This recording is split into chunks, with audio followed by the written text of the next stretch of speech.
22.4 7 নম্বরের অঙ্ক।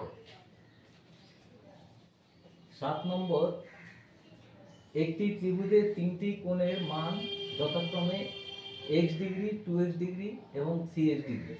বৃহত্তম কোণের মান কত? তা আমরা জানি তিনটি কোণের সমষ্টি 180 ডিগ্রি। তাহলে কোণ তিনটি হলো x degree, 2x degree, 3x degree. তো 3x ডিগ্রিটাই হচ্ছে সবচেয়ে বৃহত্তম কোণ। তো শর্তানুযায়ী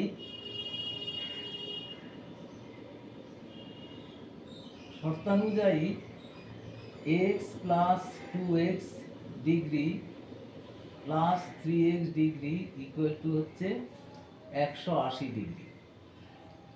তাহলে 3 2 5 আর 6 x degree equal to 180 degree. সুতরাং x degree equal to 180/6, x equal to 30 degree. তাহলে বৃহত্তম কোণের মান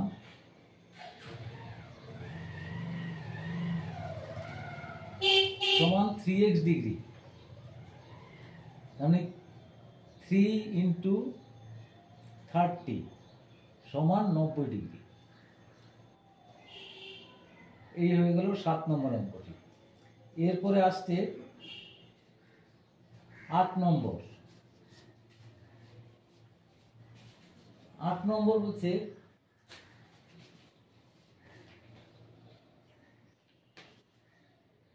চঞ্চলবাবু তার বাড়ি তৈরি করার সময় কিছু টাকা ধার করেন।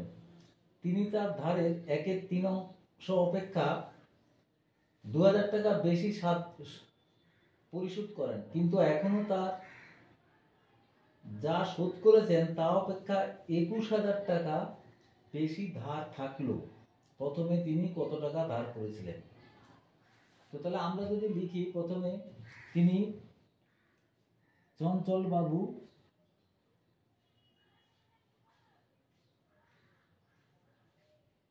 x টাকা ধার করেছিলেন।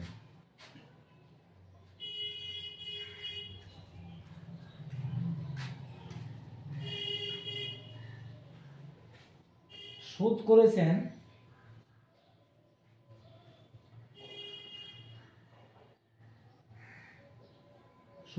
কত? 1/3 অপেক্ষা আরো 2000 টাকা বেশি।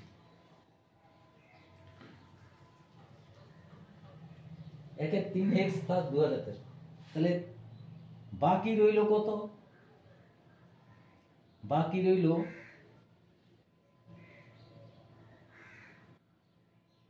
x মাইনাস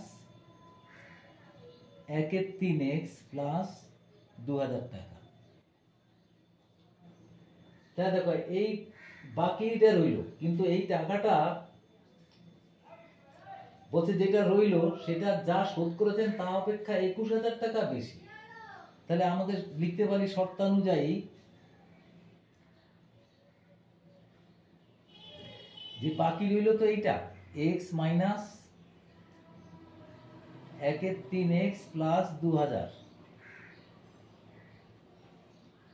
এটা বাকি রইল। সেটা কত বাকি রইল? সেটার সঙ্গে সমান কে না, যত টাকা শোধ করেছেন তার থেকে 21000 টাকা আরো বেশি। তো শোধ তো করেছেন 1/3 x প্লাস 2000, তাহলে এটার থেকে আরো 21000 টাকা বেশি। এই হলো সমীকরণটা তৈরি। তাহলে আমরা যদি এই ব্র্যাকেটটা তুলে দিই, তাহলে x minus 1/3 x minus 2000 equal to হবে 1/3 x প্লাস এটা 23000। এবার যদি আমরা 3 দিয়ে গুণ করে দিই প্রত্যেককে, 3x minus 1/3 x into 3 minus 2000 into 3 equal to 1/3 x into 3 plus 23,000 গুণিত 3। তাহলে দেখো এটা হলো ওর 3x মাইনাস 3 কেটে গেল x মাইনাস 6,000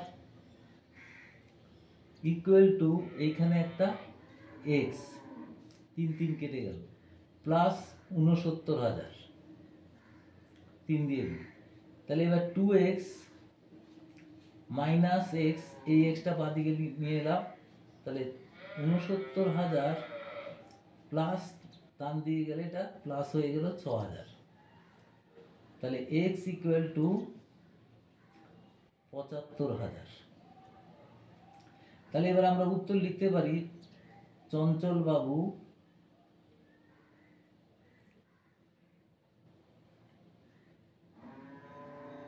75,000 টাকা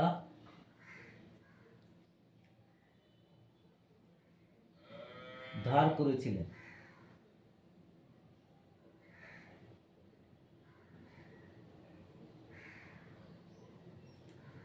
তাহলে 7 এবং 8 এই দুটো অঙ্ক হলো।